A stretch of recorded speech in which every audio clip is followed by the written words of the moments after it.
वस्तुतः प्रभावना देहसत पैदा करके प्रभावना नहीं की जा सकती, ध्यान रखें आप लोग। बिल्कुल मैं इसलिए स्पष्ट शब्दों में कहना चाहता हूँ, गुरुदेव ने 50-55 साल के भीतर जो कार्य किया है वह आज वर्तमान में देखने को नहीं मिल रहा है, और आप लोगों को कान खोल करके इस वातावरण को देखना चाहिए और आगम के अनुरूप अध्ययन करने का प्रयास करिएगा।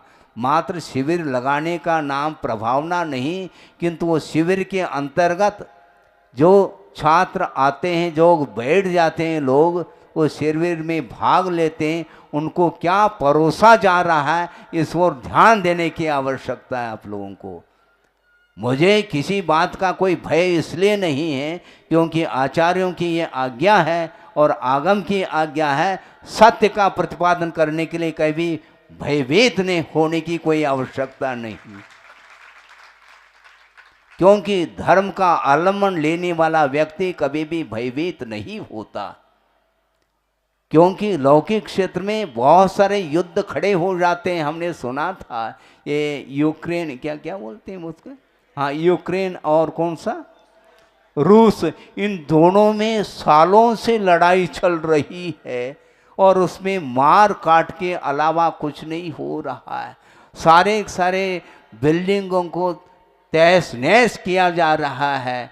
उसी प्रकार का वातावरण यदि धार्मिक क्षेत्र में होगा तो ऐसी स्थिति में बहुत हानि होगी। बंधु, आप लोगों को ध्यान रखना चाहिए, आंखें खोल करके, आगम को खोल करके अपने बच्चों के ऊपर और अपने परिवार के ऊपर धार्मिक संस्कार आगम के अनुरूप डालने की आवश्यकता है। और समय रहते हुए आप सचेत हो करके, आप अलर्ट हो करके, सावधानी के साथ आप आगे आएंगे तो धर्म टिकने वाला है, अन्यथा तांडव नृत्य करने से धर्म समाप्त होगा, ये ध्यान रखो।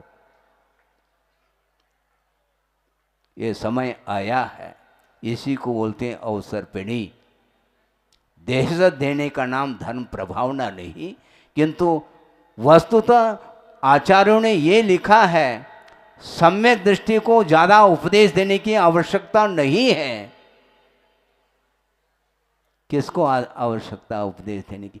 जो उन्मार्ग पर चलता है उनको उपदेश दो, और जो उन्मार्ग पर चलता है उसको उपदेश हम तब देंगे जब उपदेश का पात्र होता है, तो उसको हम उपदेश देंगे। उपदेश सुनने के लिए वह कटिबद्ध हो जाता है, दोनों हाथ जोड़ करके वह खड़ा हुआ है, भगवान मैं अनंत काल से उन्मार्ग पर चलता आ रहा हूँ, मुझे प्रशस्त रास्ता चाहिए। इस प्रकार जो आता है उसके प्रति करुणा करके उपदेश दिया जाता है, युद्ध करके कभी उपदेश दिया नहीं जाता, ये ध्यान रखो आप। महाराज आपको क्या हो गया? हुआ कुछ नहीं है, जो दिख रहा है वो देखा नहीं जाता, ये ध्यान रखो। आप समझ रहे हैं क्या? नहीं, हाँ बिल्कुल। और गुरुदेव का ये संकल्प है और था उनका, और आगे भी वही संकल्प हम लोगों के लिए दे करके गए हैं। कभी भी उपदेश देते समय किसी का उपदेश के द्वारा अहित नहीं होना चाहिए, और उपदेश के द्वारा विघटन नहीं होना चाहिए समाज में। और समाज में यदि विघटन होता है उसका सारा का सारा श्रेय उपदेश देने वाले के ऊपर चला जाता है, ये हमेशा ध्यान रखिएगा।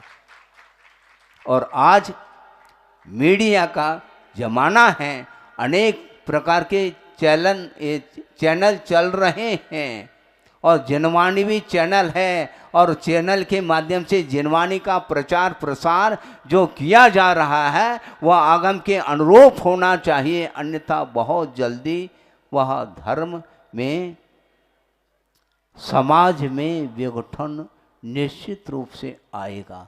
वस्तुतः हो क्या रहा है, आगम का अध्ययन कोई करता नहीं।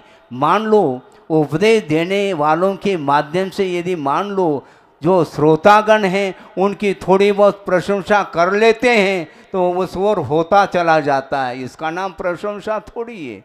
आचार्य महाराज ने ये कहा था कि वस्तुतः प्रशंसा भी जहर का काम कर सकता है।